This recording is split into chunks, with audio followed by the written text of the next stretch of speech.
Agung. Waalaikumsalam. Maaf mengganggu waktu jenengan ya Pak. Ini saya Asri Stayani, dapat tugas dari Pendidikan Guru Penggerak untuk mewawancarai kepala sekolah terkait modul pengambilan keputusan. Untuk pengambilan keputusan, selama menjabat menjadi kepala sekolah, pernahkah Pak Agung menemukan suatu kondisi di mana Pak Agung dihadapkan pada kondisi harus menentukan suatu keputusan yang dirasa keduanya benar, atau mungkin sebuah rujukan moral yang sebenarnya Anda tahu hal tersebut tidak benar, tetapi dengan alasan tertentu Anda tetap harus memilih? Iya, itu selalu dan sering terjadi permasalahan-permasalahan yang dihadapkan pada dilematis itu. Jadi dua-duanya benar dan harus memilih. Mungkin secara moral itu bertentangan. Bisa diceritakan Pak, mungkin ada salah satu contoh kasus apa gitu? Ya, kasusnya cukup banyak. Mungkin salah satu di antaranya adalah pernah terjadi ketika ada kasus anak yang sangat berat dan saya tangani sendiri karena anak itu merusak kendaraan salah satu. Kemudian ada laporan dari istilahnya salah seorang guru dari kesiswaan. Kemudian laporan itu saya terima dan kebetulan kejadiannya mendekati kenaikan kelas. Itu kelas berapa Pak? Saat itu kelas 8. Oh, sudah kelas 8. Nah, anaknya kenapa sampai merusak kendaraan? Saya itu ternyata saya gali informasi, anak itu pernah ditampar guru yang bersangkutan. Oh, ditampar. Karena kasus apa itu Pak ditampar? Informasinya saat itu ketika ada upacara itu anak itu izin ke belakang.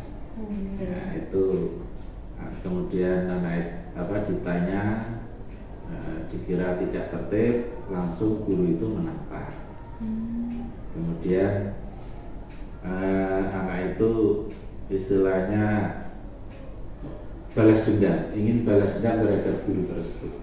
Nah, saat yang dilakukan itu merusak kendaraan guru itu, sampai helmnya itu ya dikasih kecap itu bannya, pentilnya dicopot, kemudian kaburator motornya diambil, dibuang di jalan itu. Kejadiannya terima, berarti kedua belah pihak benar dan sama-sama salah, sama-sama benar dan sama-sama salah. Tapi ya mungkin secara etika anak itu ya mungkin yang terlaluan.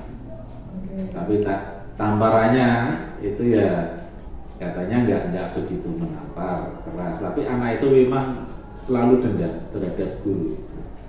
Nah, itu permasalahan dan berujung sampai kenaikan kelas. Itu semua guru tidak mau mengajar anak itu di kelas 9 kalau dinaikkan. Pada saat kenaikan kelas itu sudah memenuhi. Ini yang jadi dilema ya Pak? Ya, dilema Pak. Satu anak ini ya 2 jam pembahasan tidak selesai. Sampai akhirnya saya menggunakan hak prerogatif saya, pokoknya keputusan ada di saya. Nanti anak ini di kelas 9 saya yang memantau, saya yang membina. Berarti tetap naik. Ya alhamdulillah anak itu tetap naik. Di kelas 9 ada perubahan yang sangat besar. Nah, itu jadi hormat pada guru, karena sudah dengan orang tuanya sudah saya saya panggil, saya beritahu. Dalam arti saya janji kamu saya naikkan, tapi kamu harus berubah. Kalau kamu nggak ada berubah, 2-3 bulan saya pindahkan dari sekolah sini. Itu guru-guru juga sudah menerima? Iya, akhirnya komen guru, langkah saya berhasil gitu. Langkah saya berhasil. Nah, gini ya Pak, untuk mengidentifikasi bahwa kasus tersebut masuk dalam kategori dilema etika atau rujukan moral. Ya, secara etika. Dilema etika ya. Iya, Pak, dalam etika, guys. Lebih berat pada dilema etika itu tadi, karena antara benar dan benar ya. Dan salah juga salah. Nah, selama ini bagaimana Bapak menjalankan pengambilan keputusan di sekolah yang Bapak pimpin, terutama untuk mengambil keputusan dari kasus yang memiliki kepentingan yang dua-duanya sama benar atau sama-sama mengandung nilai-nilai kebajikan? Kalau sama-sama benar, kemudian mungkin sama-sama salah, kami ambil langkah untuk mendamaikan kedua belah pihak, atau rekonsiliasi, disatukan lagi. Jadi dipanggil bersama gitu nih Pak. Nah, langkah-langkah atau prosedur seperti apa yang biasanya Bapak lakukan selama ini dalam memutuskan kasus semacam anak dan guru tadi Pak? Langkah-langkah saya selalu menanyakan atau mengidentifikasi permasalahan, kemudian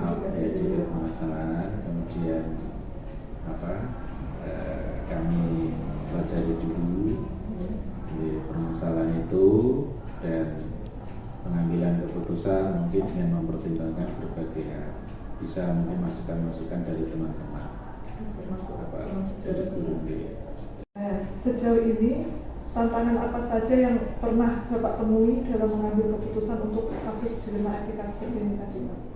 Kadang saya sulit untuk ada masalah yang keputusannya saya ambil sendiri atau bersama dengan teman-teman yang mungkin terhadap permasalahan berkaitan dengan guru terutama.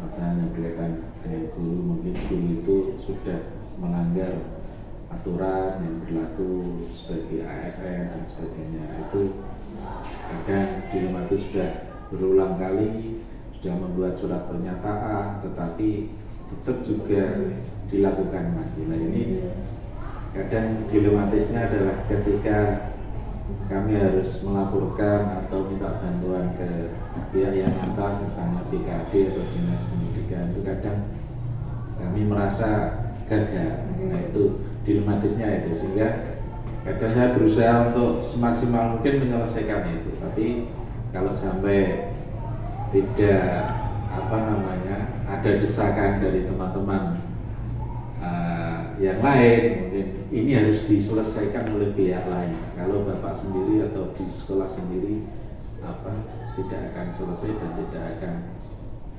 jerah, seperti itu. Pernah satu kali itu terjadi. Pernah seperti itu Pak? Itu sampai ke dinas juga? Sampai kami laporkan ke dinas. Ya.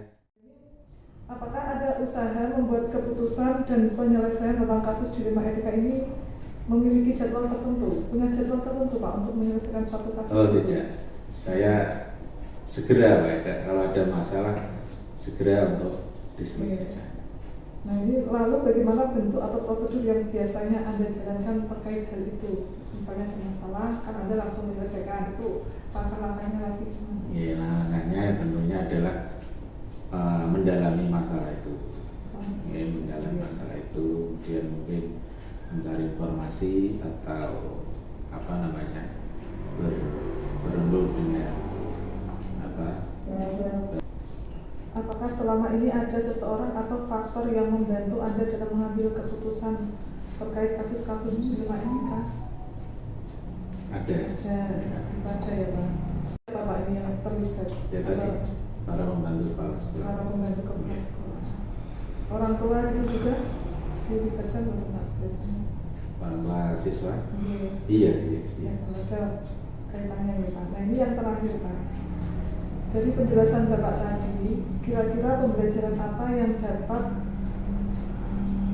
Bapak petik dari pengalaman yang pernah Bapak jumpai dalam pengambilan dilema etika yang nantinya bisa menjadi ilmu bagi kami dalam memutuskan kasus yang serupa? Ya, mungkin pengalaman yang sudah kami sering lakukan, intinya kami pertama mengedepankan penyelesaian masalah secara musyawarah. dan usahakan selalu berpihak pada siswa. Yang arti menyelamatkan siswa itu kalau misalnya permasalahan itu berkaitan dengan masalah siswa. Jadi intinya saya pribadi dan ini saya terapkan dimanapun saya bertugas, itu intinya kita harus bisa mendidik anak walaupun anak itu nakalnya luar biasa. Jadi selama ini untuk pengambilan keputusan itu kalau bisa diusahakan untuk bermusyawarah ya Pak, dimusyawarahkan dulu, dicari dulu apa ini namanya kesalahannya dari mana, tidak langsung menghakimi seseorang gitu ya Pak. Meskipun anak memang salah tapi kan harus tahu juga alurnya dari mana seperti itu. Terus sebagai guru ya kita memang harus mengutamakan kebutuhan siswa tadi ya Pak, berpihak pada siswa. Setelah memiliki banyak pengalaman dalam memutuskan kasus, menurut Bapak hal-hal apa saja yang selama ini Bapak anggap efektif dalam mengambil keputusan, terutama pada kasus yang mengandung unsur dilema etika? Yang efektif biasanya keputusan secara prerogatif. Karena kalau banyak mempertimbangkan pendapat-pendapat itu kadang tidak selesai-selesai. Lama ya Pak? Saya selalu mengambil keputusan sendiri, sering mengambil keputusan sendiri karena memang itu deadlock. Terima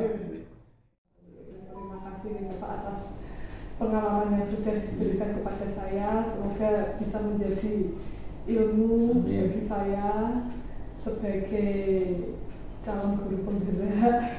Semoga sukses. Amin. Lolos. Amin. Terima kasih atas waktunya. Terima kasih lagi. Cukup sekian nih Bapak. Assalamualaikum warahmatullahi wabarakatuh. Waalaikumsalam. Waalaikumsalam warahmatullahi wabarakatuh. Saya Aksi Sutarani, CPP Angkatan 5, mohon izin kepada Pak Agung untuk diwawancarai Pak Agung terkait pengambilan keputusan tentang dilema etika dan etika moral. Selama menjabat menjadi kepala sekolah, pernahkah Bapak menemukan suatu kondisi di mana Bapak dihadapkan pada kondisi yang harus menentukan suatu keputusan yang dirasa kedua-duanya benar atau mungkin sebuah rujukan moral? Nah di situ Bapak harus memilih. Benar, tapi Bapak harus memilih salah satu. Kenapa seperti itu Pak? Iya. Terima kasih Bu. Ya, namanya sekolah di mana saja itu pasti ada permasalahan. Baik itu dilema etika maupun rujukan, tidak ada sekolah yang lepas dari masalah. Nah, kebetulan di sekolah kami memang banyak sebetulnya, tapi saya ambil satu tadi ya, yaitu misalnya yang dilema etika. Dilema etika itu kan begini Bu ya. Pandangan orang lain itu benar, ya. Kemudian pandangan saya juga benar. Itu kadang-kadang harus diputuskan dan agak repot sebenarnya dilema etika untuk memutuskannya ya. Itu ada kasus misalnya ya. Yang pertama tadi ada guru piket, ya, guru piket. Saya sudah membuat jadwal guru piket, tugasnya yang pertama menyambut anak-anak ketika datang pagi. Itu seminggu sekali ya. Yang kedua mengatasi jam kosong, membantu untuk jam kosong ya. Yang ketiga itu nanti mengisi buku piket. Dua tugas yang untuk mengatasi jam kosong dan mengisi buku piket tidak masalah, bisa. Yang belum berjalan dan kadang-kadang ada kendala yaitu guru piket menyambut anak-anak karena mereka harus rawuh setengah 7. Ketika saya di sini kok yang datang kok sedikit, padahal minimal guru piket itu kan 5 tambah guru piket. Nah, kok yang datang hanya 1 atau 2 dan rata-rata ibu-ibu sana. Kenapa ibu-ibu kok amat ini? Terus saya tanya-tanya, kenapa kok yang datang kok bapak-bapak? Ternyata ibu-ibu ada informasi bahwa ibu-ibu kalau pagi itu repot. Nah, setelah saya mengidentifikasi masalah dilema etika tadi, ya, kemudian saya hubungkan dengan beberapa teman guru senior bahkan kok ini saya dapat informasi bahwa tadi ibu-ibu ini mah bisa repot mengantar anak dan sebagainya. Tetapi bahwa ini kan harus tetap diselesaikan sehingga tidak ada ekses, sehingga pandangan anak ke guru tersebut juga tidak jelek ya. Kemudian setelah saya rembukan, saya panggil, itu termasuk kasus yang membuat saya berat lah. Untuk dimatikan tapi berat. Kalau yang ringan-ringan mungkin saya bisa melaksanakan bimbingan secara massal di bukan 1-2 guru ya Pak? Bukan 1-2 guru, rata-rata ibu-ibu ya. Ya. Nah, kemudian saya komunikasikan, saya bicara dari hati. Ya ternyata memang identifikasi masalah yang saya cari itu hampir sama seperti yang dikemukakan oleh guru tersebut, sama, alasannya sama. Nah, kemudian saya harus ada penyelesaian Bu, ini tidak bisa terus ngeten. Wong itu cuma sembuh sana pun ya termawon. Saya tidak bisa regulasinya. Guru itu kan datang tetap jam 7. Tapi sebenarnya melanggar regulasi, tetapi wong itu untuk kepentingan anak ya saya minta seperti itu. Nah, terus akhirnya kami mengambil keputusan pun ngeten mawon. Sing penting jenengan rawuh jam piro, jenengan tetap jadi jenengan datang biar anak-anak tahu bahwa Bapak Ibu guru itu menyambut. Nah, alhamdulillah sampai sekarang guru piket yang di depan itu malah semakin bertambah. Tetapi yang rujukan moral ini kan yang biasanya yang melanggar regulasi. Misalnya ada kasus, misalnya ada guru melakukan kekerasan verbal misalnya, mengenai bocah, orang tuanya tidak menerimakan, itu langsung saya respon.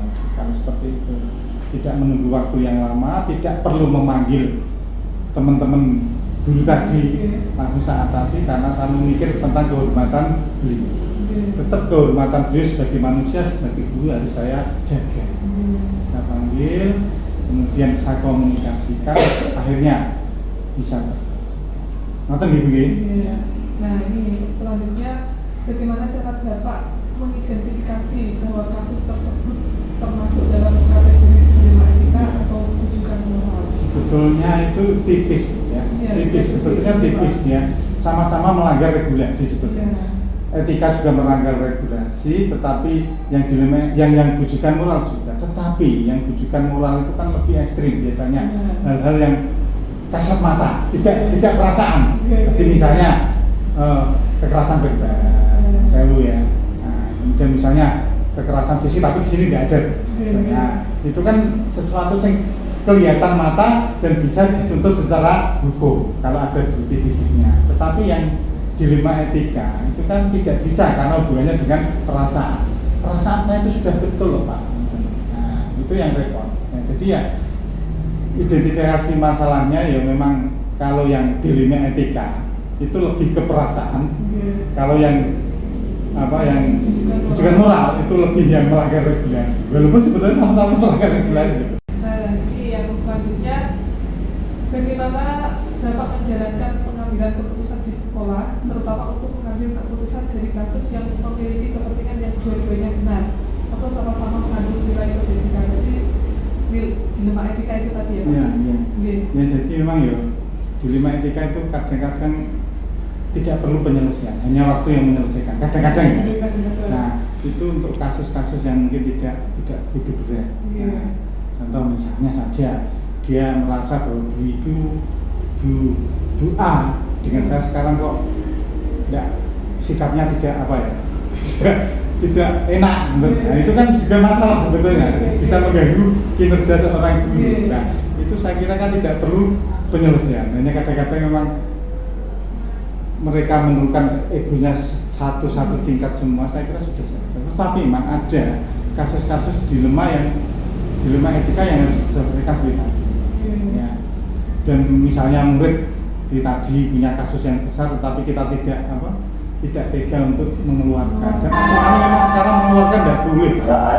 Apalagi ada wajar 12 sulit sebagainya. Ya, sampai kadang-kadang kita harus benturan dengan guru. Kemarin kami punya kasus memang ada anak seperti itu. Tetapi saya mantan guru sederhana. Saya mendukung jenengan tidak menaikkan, asal jenengan satu punya bukti fisik. Daftar hadir jenengan pelengkap anak itu tidak masuk. Yang kedua, jenengan sudah melaksanakan remedial sudah berapa kali. Kalau jenengan tidak punya fisik, terus saya juga nanti anak itu kita kita bimbing. Iya. Tetapi nih jenengan punya bukti fisik itu saya siap. Iya. Ternyata teman-teman tidak punya bukti fisik kan? Ya enggak mau ya. Dan anak ini sekarang mana baik? Iya, karena kasus itu dia. Iya. Kasih. Iya.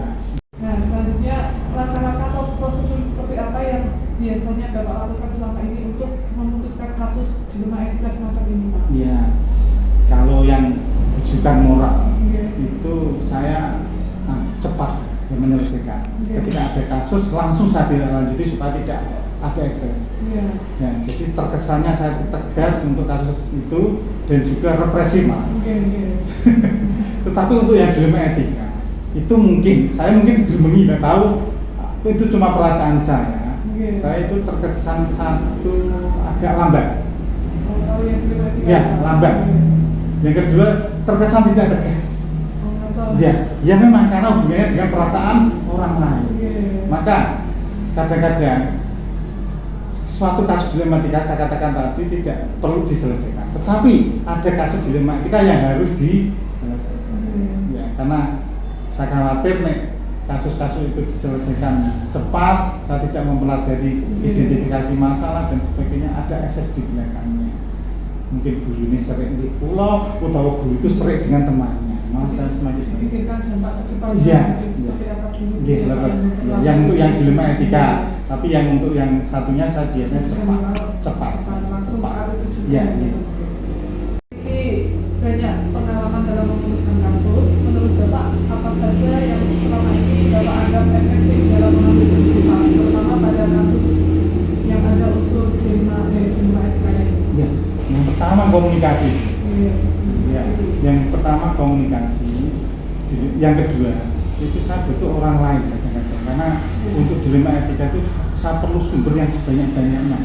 Sumber informasi yang sebanyak-banyaknya. Karena misalnya ada guru yang ngomong satu, itu yang satu itu berbeda.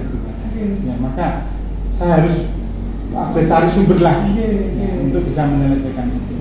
Kemarin sebenarnya ada, tapi ini sudah reda. Ya itu tadi tanpa saya panggil gitu ya. Cuma saya pelajari, kemudian yang laporan itu saya ginikan. Ya pokoknya turunkan ego satu tingkat akhirnya selesai juga. Nah, untuk kasus dilema etika ini ada tantangan nggak yang pernah Bapak temui? Wah luar biasa ini. Terlalu tantangan ya tadi yang tantangan pertama bahwa saya harus memikirkan perasaan teman itu yang pertama. Saya pikirkan supaya dia tidak dendam dengan saya, tidak dendam dengan orang lain atau dendam dengan sesamanya. Kemudian tantangan yang kedua, kadang-kadang saya tidak bisa memutuskan sendiri. Yang dilema etika, iya, dilema etika itu masalah sebetulnya kecil, tapi menguras energi buat saya. Itu masalah mereka sebetulnya, tapi menguras energi kepala sekolah. Lain dengan yang tadi, gitu. Ya aku taktis wani, ini tidak. Ada aturannya. Dengan melakukan kekerasan tidak boleh. Dengan tidak mengajar salah sudah. Ya. Tetapi kalau itu benar itu yang sulit saya. Terus mengingat perasaan sama tadi Pak. Ya, butuh orang lain saya jujur. Nah, untuk selanjutnya apakah dalam usaha membuat keputusan dan penyelesaian tentang kasus dilema etika ini Anda memiliki jadwal tertentu? Ya, atau ada langsung? Harusnya kepala sekolah itu mempunyai jadwal pembinaan. Mungkin hari apa. Tapi saya bukan melanggar aturan itu bukan. Tapi kadang-kadang kalau ada seperti rapat saja ada pembinaan, orang di rumah mau. Karena menganggap bahwa mereka sudah merasa dewasa, sudah merasa pinter dan sebagainya. Apalagi kalau saya punya jadwal tertentu. Tetapi sudah saya katakan di awal tadi, kalau memang yang dilema etika itu terkesan memang saya perlu waktu yang lama untuk menyelesaikan. Ya, karena ada prosedur-prosedur yang harus saya lalui. Tetapi kalau yang rujukan moral itu langsung cepat saya laksanakan karena saya tidak perlu prosedur. Langsung cepat saya panggil, saya selesaikan. Ya, saat itu. Jadi, apakah selama ini ada seseorang atau faktor-faktor yang membantu Pak Agung dalam mengambil kalau seseorang nggak ada, jangan seseorang, tapi tim. Saya selalu berkomunikasi. Yang pertama itu dengan guru-guru senior dan bahkan kalau untuk masalah dilema etika, selalu saya apa? Saya itu. Yang kedua, memang harus ada komunikasi yang baik antar kepala sekolah dengan warga. Yang terakhir ya Pak ya. Ini dari penjelasan Bapak tadi, kira-kira pembelajaran apa yang dapat Pak Agung berikan kepada kami terkait pengalaman Bapak tadi untuk pengambilan keputusan yang dengan kasus dilema etika tadi ya Pak, yang mungkin nanti bisa jadi ilmu bagi kami ini yang belum punya pengalaman apa-apa. Yang pertama jelas bahwa saya ternyata butuh orang lain, itu jelas. Yang kedua, saya harus banyak belajar, ya, belajar menjadi bijak, belajar komunikasi, dan belajar untuk menyelesaikan masalah dengan sebaik-baiknya tanpa ekses. Ya, pokoknya tetap belajar belajar kan tidak harus membaca, tidak harus apa. Namanya mengamati itu kan termasuk belajar juga. Ya. Artinya yang pertama, saya butuh orang lain. Yang kedua, saya berhati-hati karena ini berhubungan dengan perasaan orang lain. Tidak boleh sampai ada goyang tersinggung. Dan yang ketiga tadi, saya harus istilahnya belajar lagi. Pertama belajar komunikasi, belajar menyelesaikan masalah dan belajar banyak, terutama regulasi juga ya. Terima kasih banyak ya Pak untuk pengalamannya yang sudah dibagi kepada saya khususnya ya, untuk calon guru pembela ini. Semoga bermanfaat. Amin. Bagi saya dan yang lainnya. Amin, amin, amin, amin. Terus sekali lagi terima kasih atas waktunya. Sama-sama. Assalamualaikum warahmatullahi wabarakatuh. Waalaikumsalam warahmatullahi wabarakatuh.